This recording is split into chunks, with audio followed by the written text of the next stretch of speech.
यानंतर घेऊयात बातम्यांचा वेगवान आढावा महाराष्ट्र सुपरफास्ट।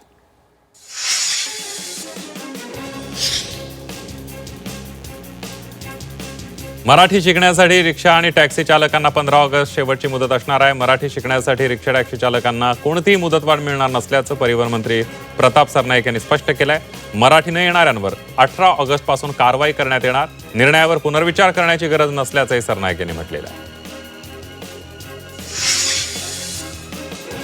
उपमुख्यमंत्री सुनेत्रा पवार बीड जिल्ह्याच्या दौऱ्यावर आहेत। धनंजय मुंडेंनी सुनेत्रा पवारांची भेट घेतली आहे। उद्या होणाऱ्या 15 ऑगस्ट स्वातंत्र्य दिनानिमित्त सुनेत्रा पवार बीडमध्ये ध्वजारोहण करणार आहेत। त्यासाठी सुनेत्रा पवार बीड जिल्ह्यामध्ये दाखल झालेले आहेत। गडचिरोली जिल्ह्यातील 3 विद्यार्थिनींचा आश्रमशाळेमध्ये सर्पदंशाने मृत्यू झाल्याप्रकरणी राष्ट्रीय मानवाधिकार आयोगाने स्वतःहून दखल घेतली आहे। राज्य सरकार आणि आश्रमशाळा व्यवस्थापनाने मूलभूत सुविधा पुरवण्यासंदर्भात गंभीर निरीक्षण नोंदवले, तसंच 2 आठवड्यात सविस्तर अहवाल मागवलाय। राज्याच्या मुख्य सचिवांना नोटीस जारी करण्यात आली आहे। गडचिरोली जिल्ह्यातील जपतला या आश्रमशाळेतील विद्यार्थिनींचा सर्पदंशाने मृत्यू झाला। त्यानंतर शाळा आणि संस्था चालकांवर कारवाई करण्यात आली आहे। मात्र शासकीय अधिकाऱ्यांवर कारवाई का होत नाही असा सवाल उपस्थित करण्यात आला। यावर आदिवासी विकास मंत्री अशोक उईके यांनी संबंधित अधिकाऱ्यांवर कारवाई करण्याच्या सूचना दिल्याचं सांगितलंय। गडचिरोलीच्या जपतला इथल्या आश्रमशाळा बंद करू नका, आश्रमशाळा दुसऱ्या शाळेला चालवायला द्या, अंबादास दानवेंनी सरकारकडे ही मागणी केली आहे। अमित शहा आणि निवडणूक आयोगानं बाळासाहेबांचा पक्ष आणि चिन्ह विकलं असा म्हणत संजय राऊतांनी हल्लाबोल केलाय, तर काँग्रेसच्या दावणीला पक्ष बांधणाऱ्यांनी शहाणपणा शिकू नये असा पलटवार भाजपनं केलाय। शिवसेना आणि राष्ट्रवादी पक्ष चिन्ह वादावर मुख्यमंत्री देवेंद्र फडणवीस यांनी प्रतिक्रिया दिली आहे। पक्ष कोणाचा याचा निर्णय लोकन्यायालयाने 2024च्या विधानसभा निवडणुकीतच दिला असल्याचं त्यांनी म्हटलंय। सोबतच सुप्रीम कोर्टही हाच निकाल देईल अशी अपेक्षाही त्यांनी व्यक्त केली आहे। शिवसेना पक्ष उद्धव ठाकरेंचा आज आयोगाकडून ठाकरेंचा आमच्यावर अन्याय, खासदार सुप्रिया सुळे यांचा हल्लाबोल। जेनझींवर फोकस करा, त्यांच्याशी संपर्क ठेवा, जेनझींसोबत समरस व्हा, त्यांचे विचार समजून घ्या, राज ठाकरेंनी पदाधिकाऱ्यांना सूचना दिल्याची माहिती आहे। गळाभेट घेणं म्हणजे परराष्ट्र धोरण नाही अशा शब्दात लोकसभेचे विरोधी पक्षनेते राहुल गांधींनी मोदींच्या परराष्ट्र धोरणांची खिल्ली उडवली आहे। मोदींच्या परराष्ट्र धोरणावर टीका करताना परदेशी नेत्यांशी होणाऱ्या त्यांच्या गळाभेटीचा उल्लेख केलाय। भाजपकडून राहुल गांधी यांच्या वक्तव्यावर टीका करण्यात आली असून काँग्रेसनं राहुल गांधींच्या भूमिकेचं जोरदार समर्थन केलंय। राहुल गांधींनी भर कार्यक्रमामध्ये परराष्ट्र धोरणांची खिल्ली उडवताना मोदींची नक्कल केली होती, त्याला मुख्यमंत्री देवेंद्र फडणवीस यांनी उत्तर दिलंय। राहुल गांधी छिचोरगिरी करणारे नेते असल्याची टीका फडणवीसांनी केली आहे। राजीनामा होईपर्यंत मोदी शहांना झोपू देणार नाही अशी टीका करणाऱ्या राहुल गांधींवर मंत्री नितेश राणेंनी हल्लाबोल केलाय। 12 वर्षे झाली पण राजीनामा देण्याची वेळ आली नाही, मात्र राहुल गांधींना देश सोडण्याची वेळ आल्याची टीका राणेंनी केली आहे। राहुल गांधींना सर्वोच्च न्यायालयाने दिलासा दिलाय। सावरकर अपमान प्रकरणामध्ये मोठा दिलासा मिळालेला आहे। युपी सरकारच्या प्रतिज्ञापत्रानंतर कोर्टाकडून समन्स रद्द करण्यात आलंय। जेवढी टीका कराल तेवढी मोदींची ताकद वाढणार, राहुल गांधींची परराष्ट्र धोरणावरील टीका अयोग्य, रामदास आठवले यांनी राहुल गांधींवर केली टीका। चाकणच्या मुद्द्यावरून रोहित पवार आणि नवनाथ बन यांच्या ट्विटर वॉर पाहायला मिळतंय। 27,000 कंपन्या डिस्फंक्शनल झाल्या, एवढ्या कंपन्या डिस्फंक्शनल का झाल्या असा सवाल रोहित पवारांनी ट्विट करत केलेला आहे। तर 10 वर्षांनंतरचं हे वास्तव समोर आणल्याबद्दल आभार, बन यांनी रोहित पवारांच्या ट्विटला उत्तर दिलंय। गेल्या 5 वर्षात महाराष्ट्रातील 36,211 खासगी कंपन्या बंद झाल्याची केंद्रानं संसदेमध्ये माहिती दिली आणि यावरून राज्यात आरोप प्रत्यारोप सुरू झालेत। शरद पवार यांनीही काल ट्विट करून याबाबत चिंता व्यक्त केली। यावर आता मुख्यमंत्री फडणवीसांनी राज्यातील उद्योगांबाबत आकडेवारी शेअर करत माहिती दिलेली आहे। चाकण एमआयडीसीतील समस्या प्राधान्यानं सोडवणार, उपमुख्यमंत्री सुनेत्रा पवार यांनी ट्विट करत आश्वासन दिले। चाकणच्या औद्योगिक विकासाला चालना मिळणार असाही उल्लेख त्यांनी केलेला आहे। उद्योग खात्यामध्ये सर्वात जास्त भ्रष्टाचार, चाकण कंपन्या स्थलांतरावरून संजय राऊतांनी हल्लाबोल केलाय। उद्योग जात आहेत, उद्योगमंत्री चाकणला का जात नाहीत, सुळे यांनी सामंत यांना सवाल केलाय।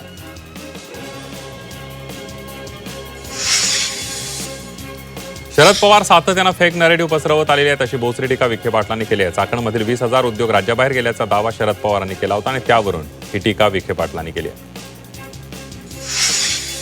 देशात होणाऱ्या आगामी जनगणनेबाबत केंद्र सरकारने मोठं पाऊल उचललं आहे. सरकारने जनगणनेच्या दुसऱ्या टप्प्यातील म्हणजेच लोकसंख्या जनगणनेसाठी 40 प्रश्नांची यादी जारी केलेली आहे. विशेष म्हणजे यंदाची जनगणना अनेक अर्थांनी ऐतिहासिक ठरणार आहे. स्वातंत्र्यानंतरच्या भारताच्या इतिहासात प्रथमच जातनिहाय आकडेवारी गोळा केली जाणार आहे.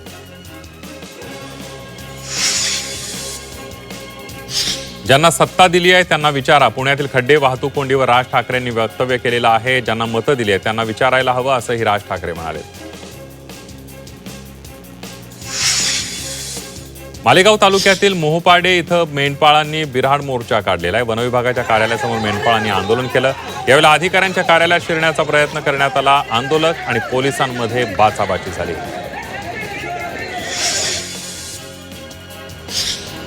अहिल्यानगर जिल्ह्यातील श्रीरामपूर तालुक्यामध्ये 9 गावातील हजारो शेतकरी शेकडो ट्रॅक्टरसह रस्त्यावर उतरलेले आहेत. ब्रिटिश काळापासून जमिनींच्या प्रलंबित प्रश्नांसाठी शेतकऱ्यांनी आंदोलन केलंय.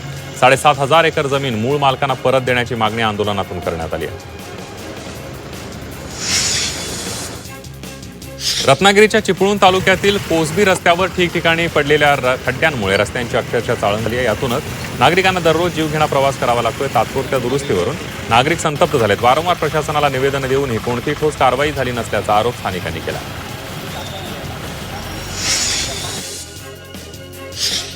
श्रीरामपूर शहरातील हॉटेल व्यावसायिक आकाश दुबैया यांची भर दिवसा हत्या होण्याच्या घटनेला 1 महिना उलटून गेलाय. आश्वासन देऊनही अद्याप आरोपींना मकोका अंतर्गत कारवाई न झाल्यानं दुबैया कुटुंबियानं पुन्हा एकदा आंदोलनाचा इशारा दिलाय. भंडारा इथल्या आदिवासी प्रकल्प कार्यालयाला विद्यार्थ्यांनी घेराव घातलाय. 5 ऑगस्ट 2026ला नवीन GR काढलाय. हा GR शासनानं रद्द करावा अशी मागणी यावेळेला करण्यात आली आहे.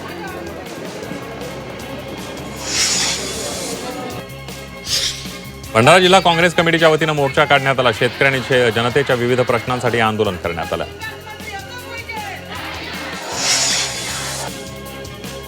स्वातंत्र्य दिनानिमित्तानं CSMIAच्या टर्मिनल 1 आणि 2 तिरंगी रोषणाई रंगवण्यात आलेला आहे.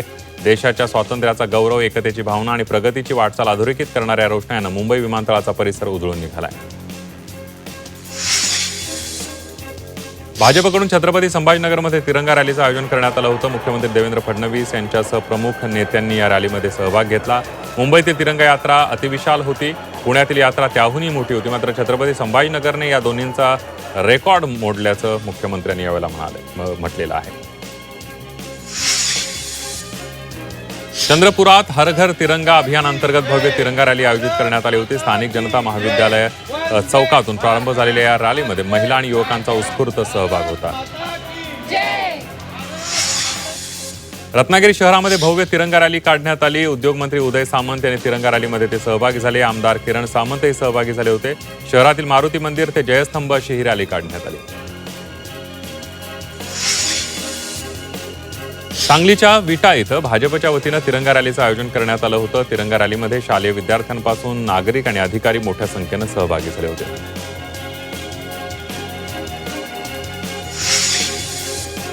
भारत सरकारच्या सहकार मंत्रालयाच्या अखत्यारीतील राष्ट्रीय सहकारी विकास निगम NCDC बँकेने महाराष्ट्र राज्य सहकारी बँक लिमिटेडला 5,000 कोटींचे खेळते भांडवल कर्ज मंजूर केलंय.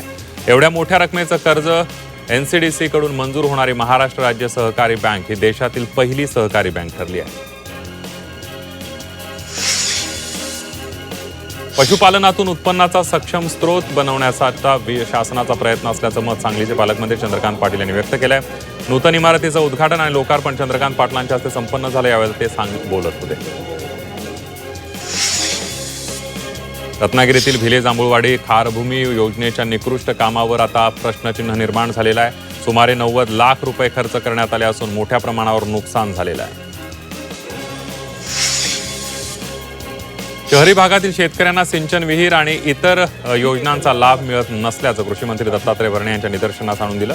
सर्व योजनांचा लाभ देण्यासाठी तरतूद करू असं आश्वासन भरणे यांनी वाशिममध्ये दिलेलं आहे. कुळगाव बदलापूर नगर परिषदेचे अग्निशमन जवान शैलेश जगताप यांना 21 वर्षांच्या उत्कृष्ट सेवेसाठी गुणवत्तापूर्ण अग्निशमन सेवा पदक जाहीर झालेलं आहे. पालिकेचे मुख्याधिकारी मारुती गायकवाड यांनी पुस्तक देऊन जगताप यांचं अभिनंदनही केलं आहे.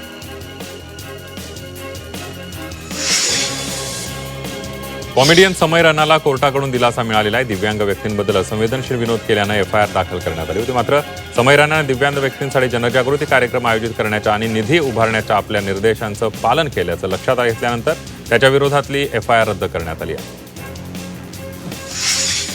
नवी मुंबईतल्या सिडकोच्या अखत्यारीतील 14 स्थानके मध्य रेल्वे प्रशासनाकडे हस्तांतरित करण्यात आली आहेत. केंद्रीय रेल्वे मंत्री यांची भेट घेऊन हा प्रश्न मार्गी लावण्याची मागणी करण्यात आली होती. जपानमध्ये जोरदार पावसानं हजेरी लावली आहे. 45,000 घरातील बत्ती गुल झाली असून 4 लाख लोकांना स्थलांतर करण्याचे आदेश देण्यात आलेले आहेत. कल्याण उल्हासनगर परिसरामध्ये दहशत निर्माण करणारा गुंड विशाल यादवला कोळसेवाडी पोलिसांनी अटक केली आहे. 15 गुन्हे दाखल असल्याची माहिती पोलिसांनी दिली आहे. बारामतीत वाढलेल्या मोटरसायकल चोरीच्या घटनांवर स्थानिक गुन्हे शाखेनं कारवाई केली. कारवाईमध्ये 30 लाखांचा मुद्देमाल जप्त करण्यात आला असून आरोपीला अटक करण्यात आली आहे.